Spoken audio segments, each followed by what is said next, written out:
সরকারি কর্মচারীদের জন্য বিশাল সুখবর। জুলাই 2026 থেকে বেতন বাড়ছে। আপনার অ্যাকাউন্টে কত টাকা বাড়বে জানেন?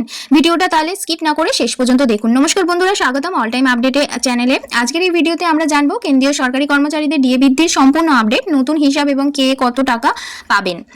সরকারি ঘোষণা অনুযায়ী মর্গ ভাতা বা ডিএ 60% থেকে বেড়ে 63% করা হয়েছে, মানে সরকারি 3% বৃদ্ধি, যা জুলাই 2026 থেকে কার্যকর হবে। এবার দেখে নেওয়া যাক বেতন অনুযায়ী কতটা বাড়ছে। 18,000 বেসিক বেতনে আগে ডিএ ছিল 10,800, এখন হবে 11,340, বাড়ছে 540। 30,000 বেসিক বেতনে আগে ছিল 18,000, এখন 18,900 বাড়ছে, মানে মোট 900। 50,000 বেসিক বেতনে আগে 30,000, এখন 31,500, বাড়ছে 1,500। 80,000 বেসিক বেতনে আগে ছিল 48,000, এখন 50,400, মানে বাড়ছে 2,400। অর্থাৎ আপনার বেতনের উপর নির্ভর করে প্রতি মাসে ভালো অঙ্কের বাড়তি টাকা পাবেন। এখানেই শেষ নয়, পেনশনভোগীরাও একই হারে ডিআর বৃদ্ধি পাবেন। তাই অবসরপ্রাপ্তদের জন্য একটি বড় স্বস্তির খবর বলা যেতে পারে। আপনার বেসিক বেতন কত কমেন্ট করে জানান, আমি বলে দেব আপনার ডিএ কত বাড়বে।